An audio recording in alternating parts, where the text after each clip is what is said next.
안녕하십니까. 김상범의 풍수이야기의 김상범입니다. 지난 시간에는 나경의 4층 글자의 배치와 좌향의 의미 그리고 각각 층의 내용에 대해서 간략히 알아보는 시간을 가졌습니다. 이번 시간에는 황천살이라고 하는 살에 대해서 알아보는 시간을 갖도록 하겠습니다.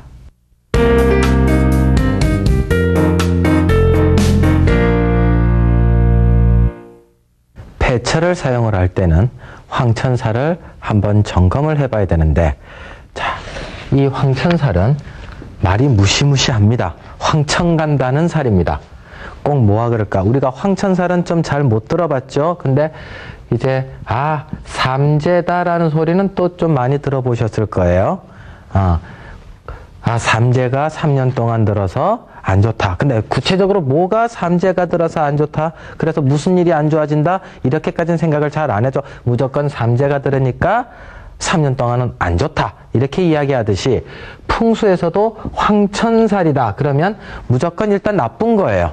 어디에 나쁘다? 뭐 돈에 나쁘다, 명예에 나쁘다, 벼슬에 나쁘다, 건강에 나쁘다 이렇게 따지는 것이 아니고 그냥 어쨌든 크게 나쁘다. 그래서 이 살이 행여 풍수적으로 안 좋게 되면 그것을 막고 살자 하는 뜻입니다. 자, 그러면 이 황천살이라고 하는 것은 바깥에서 어떤 기운이 음양오행, 천간지지를 따졌을 때 이 글자들, 자축인묘진사오미 신유술의 이 글자들을 계산을 해가지고 우리 집은 여기서 15도인 요 하나 15도씩인데 이 어느 방향에선가 우리 집 터 쪽으로, 여기가 우리 집입니다. 우리 집 터 쪽으로 바깥에서 우리 집 쪽으로 들어오고 있구나. 그러면 그것이 들어오고 있다면 담을 쌓거나 안 그러면은 나무를 심거나 해서 못 들어오게 막고 살았습니다. 계산을 했을 때 황천살이 안 들어오면 안 막고 살아도 돼요. 자, 황천살은 나쁜 기운이 어느 방향에선가 들어옵니다. 그러면 그쪽으로 대문을 내면 되겠습니까? 안 되겠습니까? 대문을 낸다는 소리는 황천살아 더 많이 들어오너라. 그래서 우리 집 더 무너져라 하는 소리밖에 안 되므로 황천살이 우리 집에서 들어오는 방향 쪽으로는 절대 대문을 내지 말고 그 다음 그쪽으로는 담벼락을 쌓거나 나무를 심거나 현대 아파트에서는 마당이 없으니까 커튼을 치거나 브라인드를 치거나 화분을 놔가지고 안 들어오게끔 풍수적인 인테리어를 하면 된다 하겠습니다. 자, 그러면 사진을 한번 보도록 하겠습니다.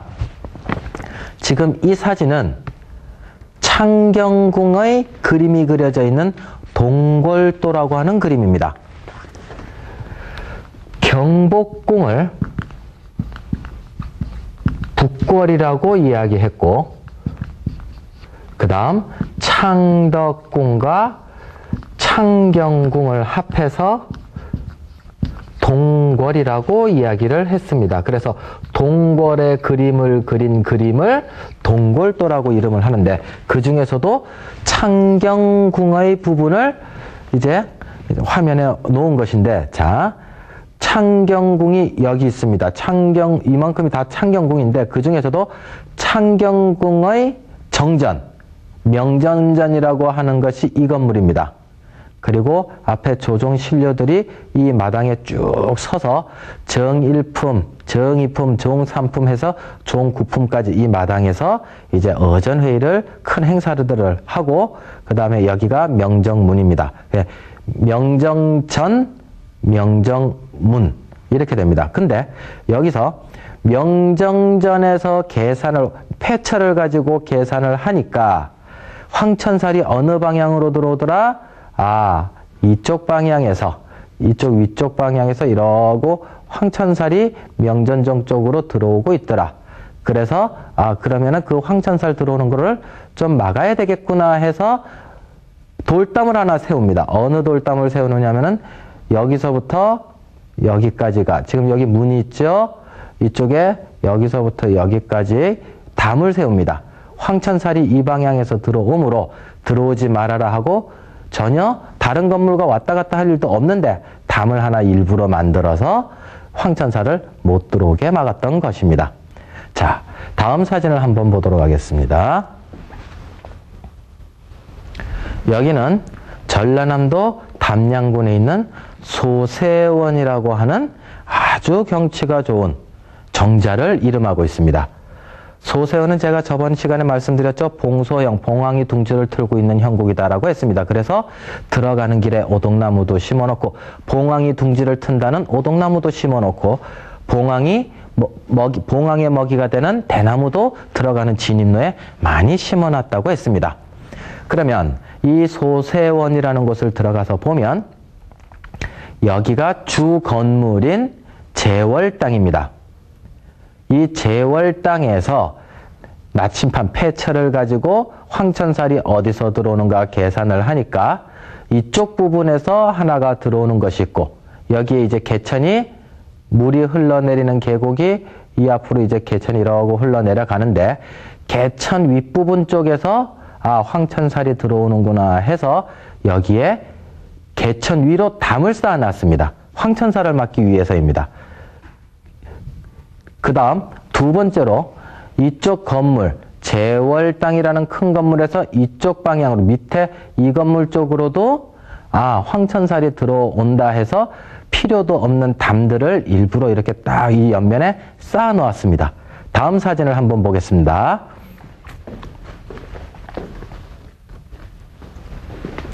제월 땅에서 봤었을 때 흘러내리는 개천 쪽으로 이 부분 방향 쪽으로 황천살이 들어오는 것이 계산이 되었으므로 황천살아 들어오지 말아라. 그래서 개천 위로 돌을 쌓아가지고 담을 일부러 만들어 놓았던 것입니다. 그래서 황천살을 못 들어오게 막았어요. 다음 사진은 밑에 있는 건물인데 그 소세원에서 제월땅이라는 건물에서 밑으로 내려다 보니까는 이쪽에서도 황천살이 들어오는구나 해서 그 방향 쪽으로 이렇게 담을 둘러쳐 가지고 주요 건물 제월땅까지 황천살이 못 들어오게 담을 둘렀던 것입니다. 다음 사진을 보겠습니다. 여기는 전라남도 구례군에 있는 운조루라고 하는 전통가옥입니다. 여기가 이제 운조루라고 하는 전통가옥인데 이 운조루라는 전통가옥에서 황천살을 계산을 하니까 어느 방향인가 저쪽으로 황천살이 들어오는구나. 그럼 그쪽으로 황천살을 막아야 되겠다 싶어서 거리는 좀 멀게 황천살 쪽에다가 어떤 그림을, 다음 그림을 돌무대기를 쌓아가지고 그쪽에서 나쁜 기운이 들어오지 못하도록 황천살을 막고 살았던 것입니다. 자, 그러면 황천살은 제일 먼저 필요한 게 무엇인가 하면 좌향을 알아야 됩니다. 지난 시간에 좌향에 대해서 말씀을 드렸습니다. 집이 임자 병향이면 어떤 집입니까? 남쪽에 가까운 집입니다. 뒤에가 임이고 그 다음 앞쪽으로 향하는 쪽이 병이라 했습니다. 그 다음 계자 정향이라고 한다면 계자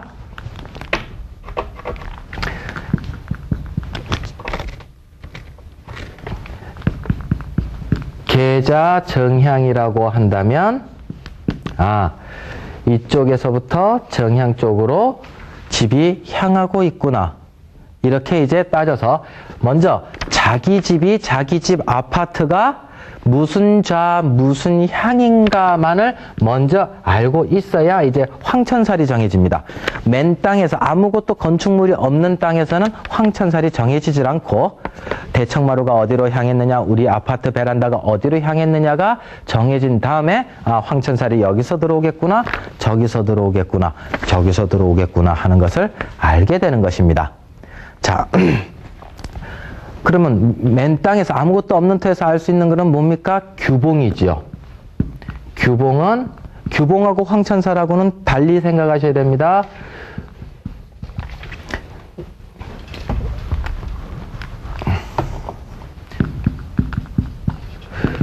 규봉은 엿볼규자 봉우리봉자라 했습니다. 저 바깥에서 산 너머에서 작은 산봉우리가 살짝 보여서 우리 집에게 나쁜 기운을 뻗친다고 하는 것은 규봉이라고 했습니다. 그것은 우리 집 자양이 어디로 향했든 상관없이 우리 집에서 산 너머에 작은 산이 비치기만 하면은 그것을 규봉이라 해서 막고 살았고, 지금 이야기하는 이 황천살은 우리 집 향이 어느 쪽으로 향해진 다음에 어느 방향에서 들어오는구나, 어느 방향에서 들어오는가를 알 수 있게 되는 것입니다.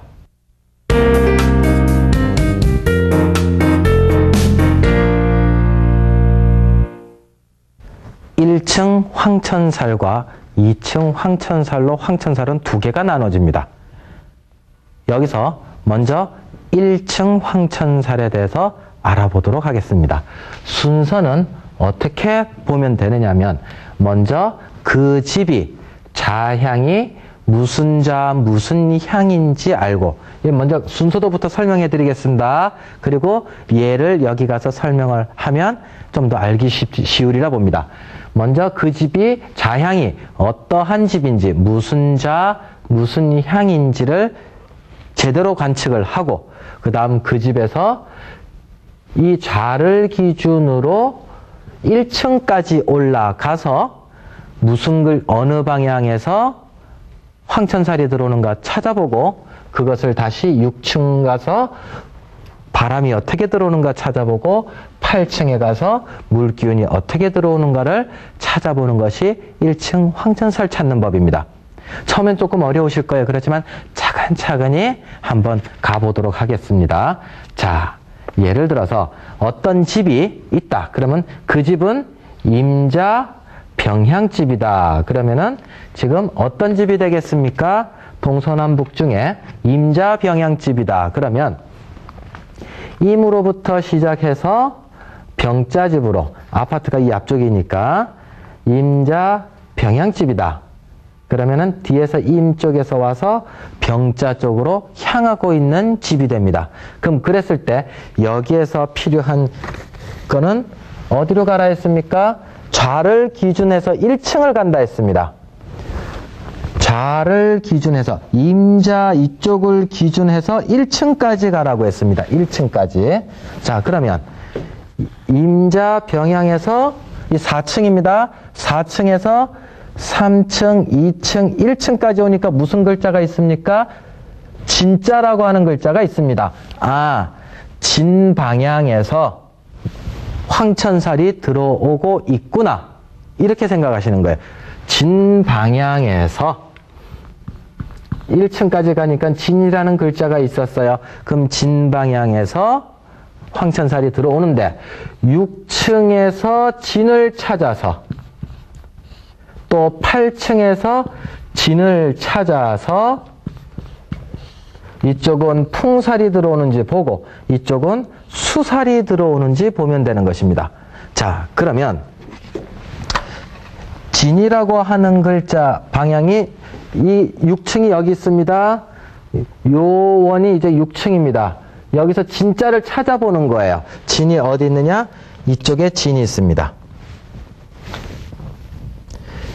임자에서 병향으로 바라봤는데 좌에서 1층까지 올라갔더니 이 진에 걸렸습니다. 그러면 6층의 진에 가서 그럼 이 녹색 범위 안에서 풍살이 들어오면 맞고 살고 풍살이 안 들어오면은 안 맞고 살아도 된다라는 논리입니다.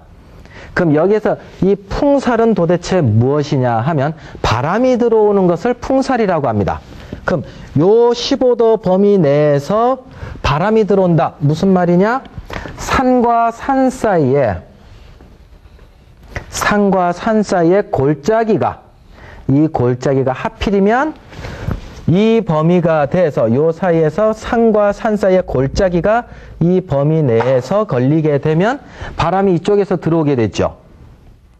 그러니까는 이런 경우에는 황천살이 들어온다라고 보는 거예요. 이게 진방향의 대문 말입니다. 근데 산이 이렇게 있는데 이 방향에 걸리게 되면 진방향에 산이 둥구스름하게 있는 산이, 이런 산이 있게 되면은 바람이 이 옆에서 들어오지 이쪽으로는 바람이 들어오지 않으므로 그 방향에서는 풍살이 들어오지 않는다. 그래? 그래서 여기는 풍수 인테리어를 담이나 나무를 칠 필요가 없게 되는 것입니다. 골짜기가 그 범위에 해당되면 풍수 인테리어를 하고 골짜기가 그 범위 내에 해당이 안 되면 풍수 인테리어를 할 필요가 없는 것입니다. 그것이 6층에서 보는 방법이고, 그 다음 8층에서는 또 진이 나왔습니다. 그럼 8층에서는 뭘 본다 했습니까? 수살을 봅니다. 수살. 자, 8층은 이 라인이 8층입니다. 이 라인이 8층인데 8층에서 또 진을 찾아보면 여기가 8층이 됩니다. 파란색이니까 물이죠. 이 방향이 진 방향에서 수살, 물기운이, 나쁜 기운이 들어온다 이랬습니다. 그럼 이 방향에서 물기운이 어떠면 이제 황천살이 들어오는 것이냐. 이 터에서 막 물이 보이기 시작하는 지점, 물이 보이기 시작하는 지점, 물이 보이는 지점이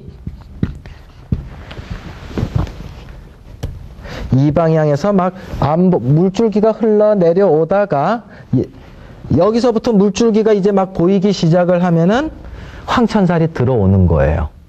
근데 물줄기가 여기서부터 안 보이다가 여기서부터 보이기 시작을 해가지고 계속 보여서 흘러나가면 황천살이 안 들어오는 것이고요.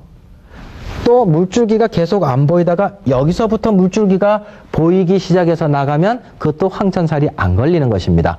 단 물줄기가 안 보이다가 여기서부터 우리 집터에서 물줄기가 보여서 계속 보여서 나갈 때 흐르는 물이 여기서 보이기 시작을 했을 때만이 물줄기가 들어온다, 수살이 들어온다 해서 막고 살아야 되는 것입니다. 자, 그러면 다른 예를 가지고 다시 한번 또 알아보도록 하겠습니다.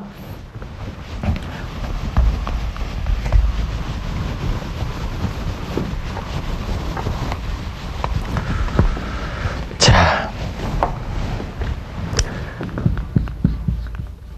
건좌,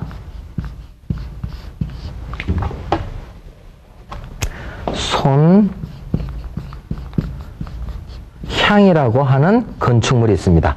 건좌, 손향. 그럼 어떤 집이 되겠습니까? 이런 집이 되겠죠. 뒤에서 건 방향에서 들어와서 손 방향으로 나가는 집이 됩니다. 자, 그럼 이 건좌, 손향에서 어디로? 좌를 기준으로 1층 황천살은 좌를 기준으로 1층까지 올라가 봅니다. 1층까지 올라가면은 4층에서 3층, 2층, 1층. 1층에 딱 보면 말오자가 있습니다. 오방향에서 1층으로 가니까는 1층에서는 오방향에서 황천살이 들어올 수 있겠구나. 그러면은 이것을 6층에서 오를 하나 찾아보고 풍살이 들어오는지 보고, 풍살이라고 하는 것은 계곡이 꺼진 거를 의미하죠. 그 다음 8층에서는 8층에 또 5에서는 물이 막 시작되는 지점이 있는지 보는, 수살이 들어오는지 안 들어오는지를 보면 되는 것입니다. 자, 그러면 건좌, 손향에서 5에 걸렸습니다. 그럼 6층과 8층에서 이제 5가 어디 있는지 보겠습니다. 6층부터 5가 어디 있습니까? 6층에 5, 6층 여기 있습니다. 자, 그러면 6층의 5 부분에서는 풍살, 산이, 계곡이, 골짜기가 이렇게 푹 파인 것이, 산과 산 사이에 계곡이 푹 파인 것이 있는지 없는지, 만약에 그것이 푹 파인 것이 있다면 황천살이 들어와서 우린 맞고 살아야 되고, 산 계곡이 푹 파진 것이 없으면 안 맞고 살아도 돼요. 요즘에 아파트에서 풍살이 이게 그냥 막 생겨납니다. 아파트와 아파트 사이로 계곡이 생겨버려서 저 멀리에 있는 기운이 그냥 들어오는 경우도 생겨요. 그러니까 이쪽에 아파트 동이 있고 이쪽에 아파트 동이 있어서 가운데로 센 바람이 휑휑 들어오는 게 아파트의 구조예요. 그래서 자기 집에서 아파트에 사시는 분들은 자기 집에서 동과 동 사이로 하필이면 요 방향으로 먼 바깥 경치가 들어오고 있는지 없는지 그것도 풍살에 해당되는 것이니까 잘 찾아보시면 되고 행여 들어온다면 그쪽으로 브라인드나 커튼이나 화분을 치고 사시면 되는 거예요. 그 다음 또 8층에서 5를 한번 찾아보겠습니다. 8층에서 가서는 또 5를 찾아서 뭐를 본다? 하필이면 거기서 물이 막 시작되는 지점이 있는가 없는가를 찾아보라. 자, 8층. 여기서 8층에 5가 어디 있습니까? 여기에 있네요. 6층에 5는 이거지만 8층에 5는 이쪽에 있습니다. 자, 그럼 8층에 5는 이 방향입니다.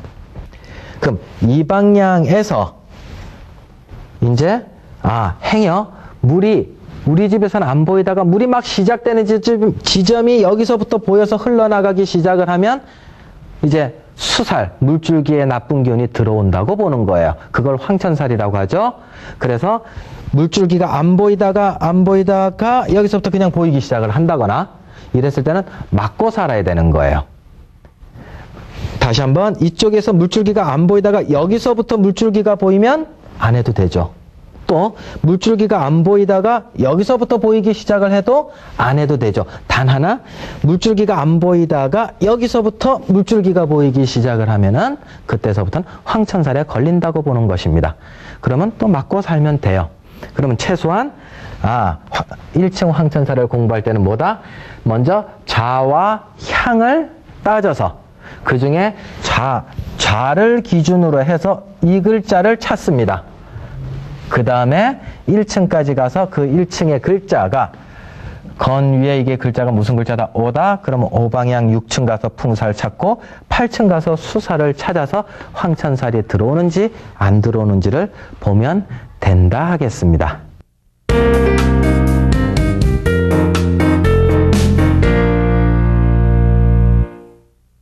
이번에는 2층 황천살에 대해서 알아보도록 하겠습니다. 먼저 임자 병향이라 했을 때 1층은 뭘로 갖고 찾는다 했습니까? 임자에서 자, 임자 병향집입니다. 임자 병향은 이런 집입니다. 그래서 아까 1층은 좌에서 1층, 2층, 3층 와서 진자리를 찾았습니다. 근데 2층 황천살은 어떻게 찾느냐? 향자리에서부터 거꾸로 2층으로 올라갑니다. 그래서 향을 기준으로 한다 그랬습니다. 2층 기준을 향을 기준으로 해서 여기서 4층에서 2층까지 가봅니다. 3층, 2층을 가니까 손이라는 글자가 있습니다. 그러면 향을 기준으로 했더니 이것을 기준으로 했더니 글자가 뭐가 나왔다? 2층에서는 손이라는 글자가 나왔습니다. 자, 병이란 임자 병향에서 향을 중심으로 해서 이제 2층까지 올라간다. 2층 황천살을 찾으니까는 이 손이라는 글자가 됩니다. 손방향에서 어디서 손방향 8층 손방향에서 뭐가 들어온다? 수살이 들어온다예요. 물줄기 기운이 나쁜 기운이 어떤 경우에 들어오면 맞고 살아라. 그러면 어떤 경우에 득수가 생기거나 파구가 있으면 다시 말해서 8층이니까 어딥니까? 8층이 이 라인 끝입니다. 8층의 손방향이면 이 방향이에요. 8층은 수살을 보므로 8층 범위 내에서 이 15도 파란색 범위 내에서 물이 막 시작되는 지점이 있거나 그게 무슨 지점이다? 득수 지점이고 행여 물이 막 끝나는 지점, 파구 지점이 있거나 그러면 황천살이 들어오므로 맞고 살아라는 것입니다. 여기서 득수 지점 다시 한번 설명드립니다.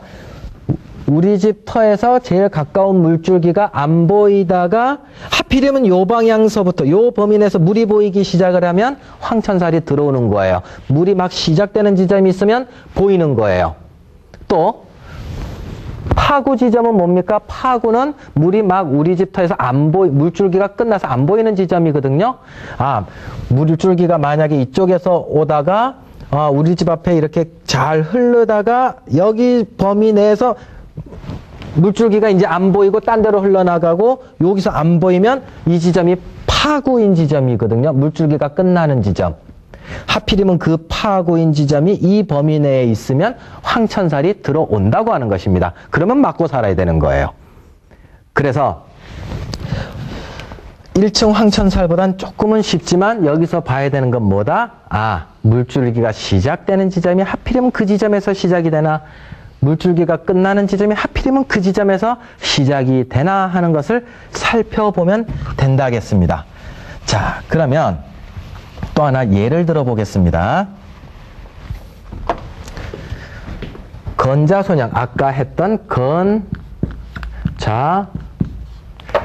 그 다음 손향집이다. 그러면 건자손향집은 어떤 집입니까? 이렇게 된 집입니다. 자, 건자손향집은 건자손향집입니다. 이렇게 동남쪽으로 향한 집입니다. 그럼 1층 황천살은 아까 어떤 글자가 나왔습니까? 좌에서 찾는 1층 황천살은 4층, 3층, 2층, 1층까지 가야 되니까 1층에 오라는 글자 아까 했었죠. 그럼 2층 황천살은 어떻게 찾습니까? 향을 기준으로 한다 했습니다. 향에서 거꾸로 2층까지 올라가 봅니다. 여기 무슨 글자가 있을까요? 을이라는 글자와 병이라는 글자 두 글자가 있네요. 자, 그러면 2층을 기준으로 가니까는 을이라고 하는 글자도 있고 병이라고 하는 글자도 있더라. 그러면 이 글자도 8층 범위도 찾아줘야 되고 이 글자도 8층 범위를 찾아줘야 되는 거예요.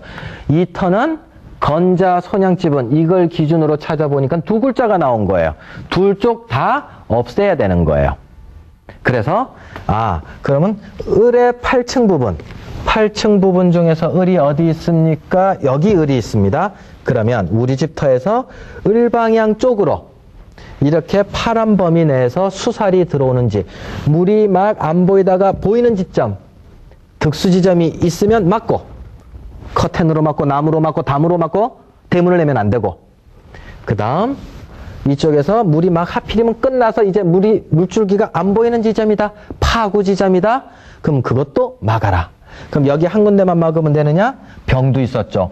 병이 또 8층에 어디 있는가 찾아가 봅시다. 여기 8층도 있어요. 여기 또 하나 또 들어오는 거예요. 여기. 그래서 여기는 두 군데가 이 을 방향에서도 수사를 검색해 봐야 되고, 그 다음 병 방향에서도 물줄기가 들어오는 지점이 있는지 나가는 지점이 있는지를 다 득수와 파구를 계산해 보는 것이 이 2층 황천살이 됩니다. 그러면 아까 배웠던 1층 황천살과 이거의 황천살 어디 갔습니까? 건자손향 오방향에서 들어오는 이쪽의 방향. 자, 이 방향에서 풍살을 살펴보고 또 수살은 이쪽에도 수살이 하나 들어오는가 찾아보고, 그 다음에 병방향 여기에서도 들어오는가를 찾아보라. 그래서 그 세 개에서 행여 황천살이 들어오면 맞고 살고 들어오지 않으면 안 맞고 살아도 됩니다. 자, 오늘은 1층 황천살과 2층 황천살을 풀어보았습니다. 처음 접하시는 분들 쉽지는 않으셨으리라 생각합니다만 똑같은 거를 여러 번 보시면 그래도 조금씩 알게 돼서 조금씩 사용하실 줄 알게 되리라 하겠습니다. 우리 양택에서도 사용을 했고 음택에서도 다 사용을 한 것이므로 한 번씩 이제 자기 집은 어떻는지 또 새로 들어갈 집은 어떤 건지 전원주택을 짓는다면 황천살 방향으로는 절대 대문을 놓으면 안 되겠구나, 이런 것을 알고 계시면 풍수적으로 좋은 집을 갖는다 하겠습니다. 다음 시간에는 폐차를 가지고 왕릉에서 사용을 했던 좌향론들 세 가지 중에 하나인 사대국 포태법에 대해서도 알아보는 시간을 갖도록 하겠습니다. 감사합니다.